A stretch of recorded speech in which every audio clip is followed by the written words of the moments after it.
मुस्लिम league नून के बाद Pakistan peoples party भी सुप्रीम कोर्ट पहुंच गई। मखसूस नशिस्तों का फैसला चैलेंज कर दिया। तहरीक इंसाफ को बिन मांगे सीटें दी गईं। फारूक एच नाइक की जानिब से दायर नजरसानी दरखास्त में मौक़िफ़। सुप्रीम कोर्ट से 12 जुलाई का फैसला वापस लेने की इस्तदा।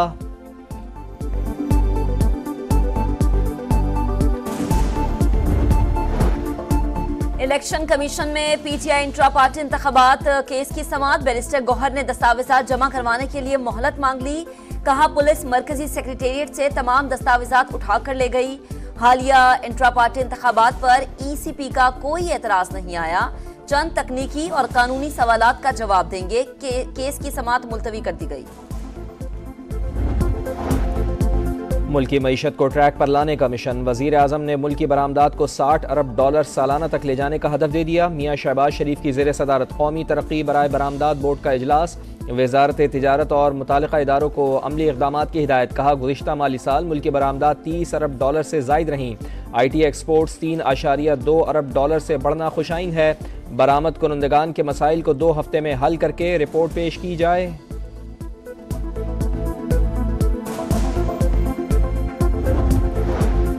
IMF की एक और शर्त पूरी। हुकूमत ने ताजिर 2 स्कीम का दायरा 6 के बजाय 42 शहरों तक बढ़ा दिया।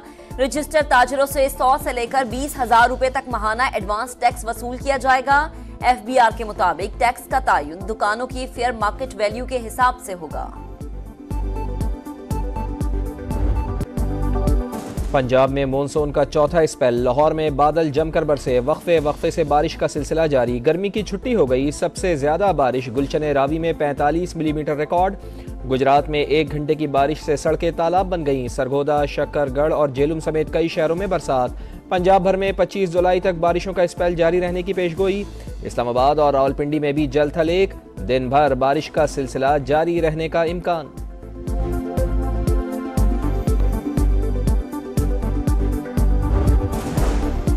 कराची समेत सिंध के कई शहरों में आज बारिश का इम्कान। मरी, गलियात, मानसहरा और स्वात में भी बादल बरसने की पेशगोई। नदी नालों में तुगयानी और पहाड़ी इलाकों में लैंडस्लाइडिंग का खदशा। कौमी सलामती के इशूज को सियासत की नज़र किया जा रहा है। अज़्म इस्तेहकाम फौजी ऑपरेशन नहीं, दहशत गर्दी के खिलाफ मरबूत मुहिम है। ज़रबे आज़ब और राह निजात से गलत जोड़ा गया। एक मजबूत लॉबी चाहती है नेशनल एक्शन प्लान के मकासद पूरे ना हों। DG ISPR lieutenant general Ahmed Sharif Chaudhry की प्रेस कॉन्फ्रेंस। कहा 9 मई के मनसूबा साजों और सहूलतकारों को अंजाम तक पहुँचाना होगा। अदालती और कानूनी निज़ाम इन्हें ढील देगा तो फसाइयत बढ़ेगी। इस वक्त डिजिटल दहशतगर्द हमलावर हैं। उनका हथियार झूठ और फेक न्यूज़ है। खारजी और डिजिटल दहशतगर्दों का टारगेट फौज है। डिजिटल दहशतगर्दी के खिलाफ पूरी कौम को उठ खड़ा होना होगा।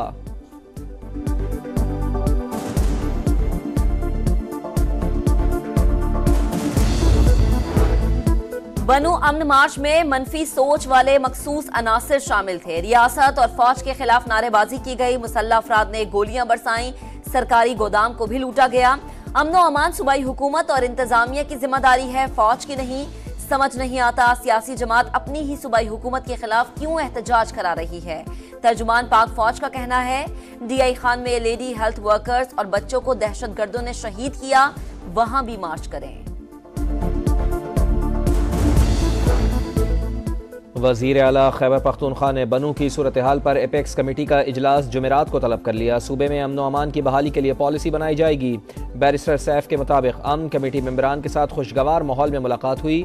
कमेटी की दावत पर अली अमीन गड्डापुर जुमे को बनू का दौरा करेंगे। अलामती धरना जारी रहेगा।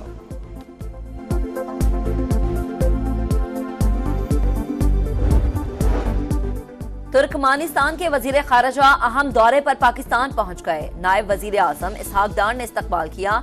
दोनों रहनुमाओं के दरमियान 1-on-1 मुलाकात। आलमी और इलाकाई उमूर पर तबादला ख्याल। दोनों मुमालिक के दरमियान वफूद की सतह पर मुज़ाकरात भी होंगे।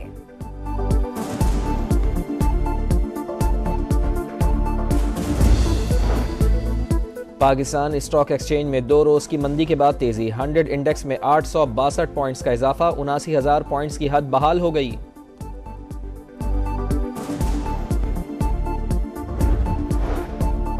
कराची के इलाके कोरंगी कॉजवे पर कचरा कुंडी से खातून और बच्ची की लाशें मिली। पुलिस के मुताबिक दोनों को पत्थर के वार करके कत्ल किया गया। तफ्तीश का अमल जारी। वर्चुअल वुमेन पुलिस स्टेशन का बरवक्त एक्शन। 12 साल बच्ची का निकाह करवाने वाले वालिदैन गिरफ्तार। तर्जुमान सेफ सिटी के मुताबिक पैसों के लालच में कम उम्र बच्ची की गैर मुल्की बाशिंदे से शादी करवाई जा रही थी। निकाह खां को भी हिरासत में ले लिया गया।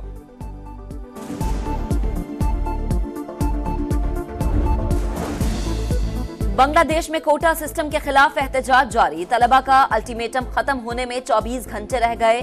वजीर आजम हसीना वाजिद का कर्फ्यू फौरी तौर हटाने से इनकार। ढाका समेत दीगर शहरों में फौज हाई अलर्ट। इंटरनेट और मोबाइल फोन सर्विस भी ताहाल बंद। भारत में भी बांग्लादेश के तलबा से इजहार यकजहती के लिए एहतजाज शुरू हो गया। कमला हैरिस ने इंतखाबी मुहिम शुरू करते ही डोनाल्ड ट्रंप को निशाने पर रख लिया। दरिंदा सिफ्त और धोखेबाज करार दे दिया। कहा डोनाल्ड ट्रंप सजा पाने वाले पहले अमरीकी सदर हैं। वो मुल्क को पीछे ले जाना चाहते हैं। सदर जो बाइडेन की सपोर्टर से कमला हैरिस की मुकम्मल हिमायत का मुतालबा। सदारती दौर से दस्तबरदारी का फैसला दुरुस्त करार दिया।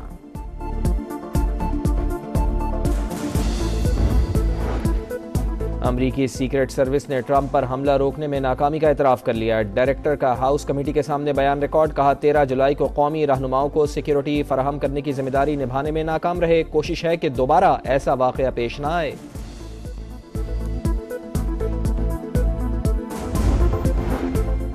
जनूबी इथियोपिया में मिट्टी के तोदे गिरने से कम 55 अफराद जान से गए। मकामी अफराद और पुलिस एहलकार लैंडस्लाइडिंग के मकाम पर फंसे अफराद की मदद के लिए पहुंचने तो मिट्टी के तोदे गिर गए।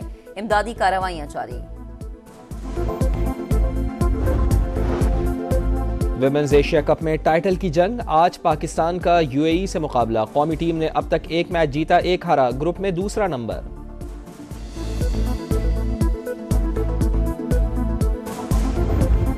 रिकॉर्ड बनाने का अज़्म, मेडल जीतने का मिशन। दुनियाई खेल का सबसे बड़ा मेला। पेरिस ओलंपिक्स की शुरुआत में 3 दिन बाकी। इफ्तिताही तकरीब में हजारों फनकार परफॉर्म करेंगे।